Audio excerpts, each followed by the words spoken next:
오늘 땡스기빙 데이를 맞아서 특별히 저는 이 사람이 생각이 납니다. 넬슨 만델라. 여러분들 아시죠? 누군지 아실 겁니다. 2013년에 타계한 세계 최초의 흑인 대통령이면서 남아공의 대통령으로서 항상 여유 있는 미소를 잃지 않았던 그런 만델라 대통령. 하지만 그의 젊은 시절, 그의 생애는 참으로 혹독했었죠. 남아공의 백인 정부는 될성부른 떡잎이었던 이 젊은 흑인 만델라를 미리 알아보고 일찌감치 그를 깜빵에 쳐넣습니다. 그리고 무려 26년 동안이나 가둬놓았습니다. 혹시 여기 계신 남자분들 같은 경우에 군대 가보신 분들 기억하겠지만 군생활 2년, 3년만 해도 굉장히 긴 세월이죠. 그 군생활 2년, 3년 하고 나서 사회에 적응하려면 그 군대 물을 빼려면 굉장히 오랜 시간이 걸리고 그 군대 물이 안 빠지고 평생 가는 사람도 있습니다. 제가 지난 토요일 날 한국에 다녀왔지만 저도 여기서 3년을 이제 거의 살아가는데 이 3년 살았는데 한국에 가니까 물론 처음에 가니까 어쨌든 저는 한국이 익숙하니까 언어라든가 간판이라든가 이게 굉장히 익숙하고 편하다라는 생각이 들었지만 또 반면에는 여기서 3년을 사는 동안 또 이곳 문화에 익숙해져 있다 보니까 이 한국의 그런 어떤 교통이나 이런 거를 좀 이용하고 하는데 좀 어리버리한 그런 내 모습을 발견하게 됩니다. 불과 3년뿐이 안 살았는데 근데도 한국에 또 가면 거기서도 제가 좀 이렇게 좀 이질감을 느끼는 그런 부분들이 있더라고요. 군 생활도 그렇고 제가 여기서 미국 생활을 해도 그랬는데 깜빵에서 26년 동안이나 살았다면 사회에 나와서 어떻게 살 수 있을까라는 생각을 해봅니다. 거의 폐인과 같이 되지 않으면 다행이죠. 무엇보다도 아무런 죄도 없이 똑똑한 인재라는 이유이기 때문에 또 흑인이라는 이유 때문에 깜빵에서 살아야만 했던 만델라. 본인만이 아니라 투옥 기간 동안 가족들도 모진 박해를 받으면서 뿔뿔이 흩어져 살아야 했습니다. 그 와중에는 사랑하는 아버지를 비롯해서 여러 식구들이 화병으로 세상을 떠나기도 했습니다. 드디어 그 역사적인 날 1990년 2월 11일 넬슨 만델라는 자유의 몸이 되었습니다. 1962년 평화 시위를 주도한 죄목으로 수감되었다가 종신형을 선고받고 복역해 오던 26년 만에 출獄한 것이죠. 사람들의 시선은 일제히 넬슨 만델라의 얼굴에 쏠렸습니다. 그리고 많이들 궁금해했습니다. 과연 어떤 모습으로 변화되었을까? 장장 26년 동안이나 억울하게 옥살이를 하다가 풀려났으니까 분노로, 화로 암에라도 걸리지 않았을까? 병들지 않았을까? 폐인이 되지 않았을까? 혹시 구급차를 타고 또 휠체어를 타고 나오지는 않았을까? 그러나 그 모든 걱정들은 기우였습니다. 그는 아주 밝고 건강한 얼굴로 당당히 교도소 문을 걸어 나왔습니다. 취재 기자들이 한 목소리로 질문을 던졌습니다. 다른 사람들은 한 5년만 수감되어도 폐인이 되어서 나오는데 당신은 26년 동안이나 그 안에 사셨는데 어떻게 이렇게 건강할 수 있었습니까? 환한 미소를 머금고 넬슨 만델라가 이렇게 대답을 했습니다. 저는 교도소에 수감되어 있는 동안에도 늘 언제나 하나님께 감사드렸습니다. 하늘을 보고 감사하고 땅을 보고 감사하고 물을 마시면서 감사드리고 음식을 먹으면서 감사드리고 강제 노동을 할 때에도 감사를 드리고 늘 감사를 했기 때문에 건강을 지킬 수 있었습니다. 제게 있어서 교도소는 저주의 장소가 아니라 성장을 위한 소중한 장소였습니다 라고 대답을 했다고 합니다. 땡스기빙 데이를 보내면서 미사를 드리는 오늘 복음의 주제는 감사입니다. 치유받은 10명의 나병 환자 가운데 한 명만 예수님께 감사의 인사를 하러 달려왔다고 복음은 전하고 있습니다. 오늘 복음을 읽으면서 우리는 사실 감사를 드리러 간 한 명의 그 사마리아 사람이 아닌 다른 9명의 사람과 우리는 비슷하다라는 생각을 하게 됩니다. 우리들 모두는 대체로 그 9사람과 같은 생활을 하지 않나. 화장실 들어갈 때 마음하고 나올 때 마음 다르듯이 절박할 때는 한없이 하느님께 졸라대지만 문제가 해소되고 나면 언제 그랬냐는 듯이 배은망덕한 삶을 살고 있지는 않는지, 감사할 줄 모르는 우리들의 모습 앞에 많이 서글프고 쓸쓸하셨을 그런 예수님의 모습도 생각해 봅니다. 하느님 앞에 선 한 인간의 존재가 취해야 할 가장 기본적인 모습은 바로 이러한 감사의 모습이 아닌가 생각합니다. 원래 아무것도 아닌 존재이고 티끌이 먼지 같은 존재인 우리들이지만 그런 우리들에게 하나님께서는 크신 자비를 베푸시어 그래도 이렇게 생명을 유지하고 이렇게 살아갈 수 있음에 늘 감사를 드려야 하는 우리들이죠. 이 땅 위에 두 발로 서 있게 하고 하는 그런 지속적인 은총이 아니라면 단 한순간도 살아갈 수 없는 나약한 우리 존재임을 생각할 때 감사가 저절로 나와야 되는 것이죠. 바로 그렇다면 우리가 취해야 할 자세와 태도는 늘 이런 지속적인 감사와 찬미와 영광이 아닐까라는 생각을 해봅니다.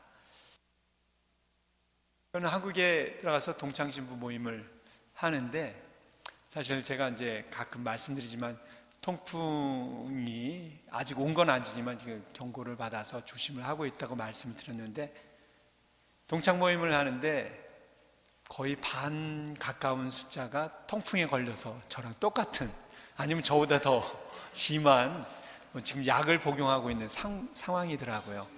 이미 오래전서부터 그런 친구가 있고, 또 제가 그 통풍이 온 것 같다고 했을 때 다른 친구들도 물어보니까 이 나이 때 이렇게 통풍 때문에 약을 먹고 있는 친구들이 있더라고요. 당연히 많은 이야기들이 건강에 대한 이야기들을 하게 됐는데 어떤 한 친구가 BMI 아시죠, 여러분들? 그 체중을 측정하는 그 척도를 이야기하면서 다들 BMI 그 지수를 이야기하는데 그 중에서 저만 정상이더라고요.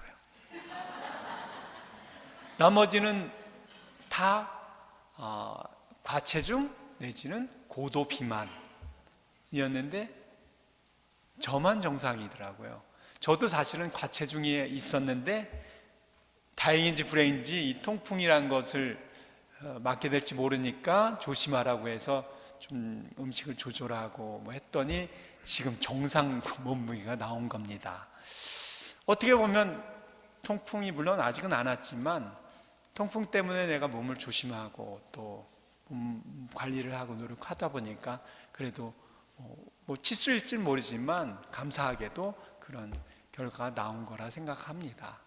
사실은 저는 두 가지의 지금 질병 내지는 좀 앓고 있는 것이 있는데, 통풍과 또 하나는 이제 역류성 식도염입니다. 제가 좀 지금 피곤해서 그런지 아직 제 목소리가 나오지 않는 이유가 이게 역류성 식도염 때문에 그런 것 같은데,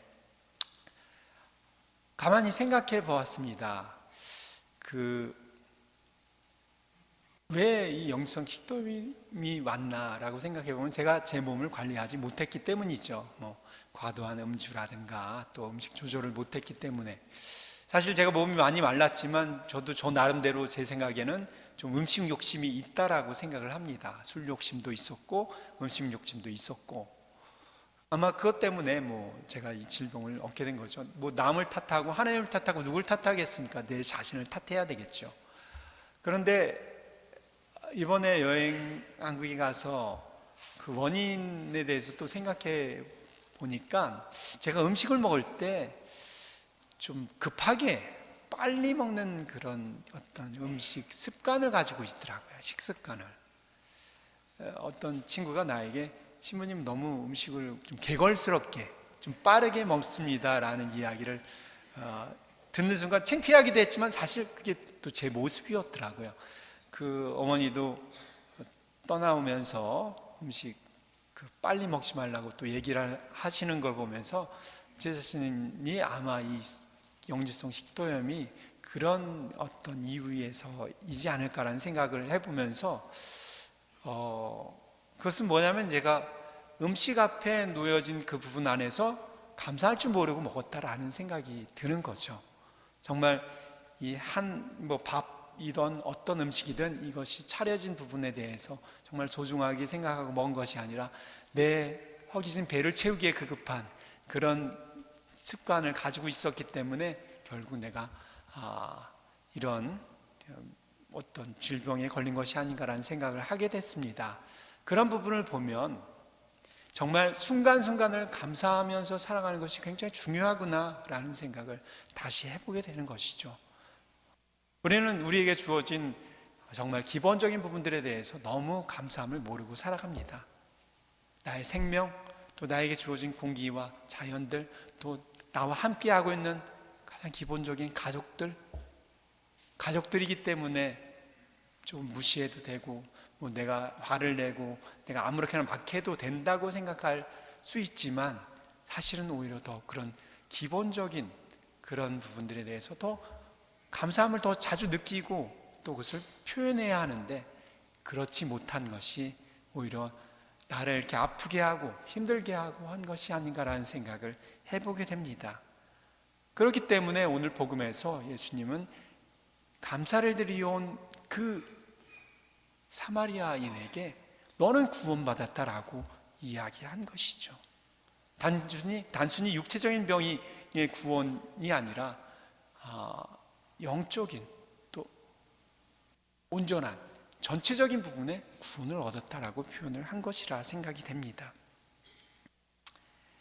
우리 삶 안에선 늘 또 때로는 감사를 드리면서 살아간 적도 많이 있습니다. 하지만 어느 순간에는 찰랑거릴 정도로 가득 찬 기쁨이 흘러넘쳐서 좋은 일이 있어서 우리 삶 속에 은총과 하나님께 늘 또 주변의 사람들의 감사합니다라고 하지만 우리가 고통 중에 있거나 질병 중에 있거나 상심감에 빠지거나 슬픔 중에 역경과 걱정 속에 휩싸일 때는 감사를 드릴 생각조차 할 수 없게 됩니다. 하지만 바로 그때야말로 감사가 꼭 필요할 시간임을 다시 한번 말씀드립니다. 왜냐하면 감사는 우리 내면의 생기를 불러일으킬 수 있게 하는 큰 힘을 가지고 있기 때문입니다. 감사는 상황을 보다 더 나아지게 하고 원대한 희망을 품을 수 있게 해줍니다. 감사는 나락으로 떨어진 영혼을 끌어올려 주게 하고 평화와 힘과 희망과 치유를 가져다 줄 수 있는 힘을 줍니다. 감사는 자석처럼 더 큰 행복을 끌어들이고 삶을 더욱 풍요롭게 하고 사람들과의 관계에서도 더 큰 만족을 줄 수 있게 해줍니다. 오늘 한 해를 감사드리면서 한순간순간 또 기본적인 내 주위에 있는 것들에 대해서 늘 사랑의 마음을 갖고 감사를 할 수 있도록 다짐을 하면 좋겠습니다. 그리고 감사하는 그런 고마워하는 그런 구실을 더 많이 만들어내면서 살아가시기를 다짐하면 좋겠습니다. 우리는 잊지 말아야 합니다. 우리 자신은 하느님을 찬미하는 악기라는 것을, 그러기 위해서 우리는 만들어졌다는 것을 잊지 말아야 합니다. 우리가 내는 가장 좋은 연주는 감사와 사랑을 살아가는 겁니다. 감사와 사랑을 표현하는 겁니다. 바로 그것이 하나님께서 바라시는 가장 좋은 연주라는 것을 잊지 말아야 합니다. 우리들을 위해서 모든 것이 주어졌습니다. 그 은총이 점점 더 많은 사람에게 퍼져나가서 하나님의 영광을 위해서 감사하는 마음이 넘치게 하기 위해서 우리들에게 주어졌다는 것을 잊지 마시고 바울 사도가 우리들에게 들려주신 이 말씀을 다시 상기하시면 좋겠습니다. 언제나 기뻐하십시오. 끊임없이 기도하십시오. 모든 일에 감사하십시오. 이것이 그리스도 예수님 안에서 살아가는 여러분에게 바라시는 하나님의 뜻입니다. 땡스기빙 데이를 맞아서 올 한 해를 내려주신 하나님께 아름답고 감미로운 감사와 사랑의 선율을 연주해 드리면 좋겠습니다. 그 감사와 사랑의 화음이 가득한 추수감사절이 되시기를 이 미사 안에서 기도하겠습니다. 아멘.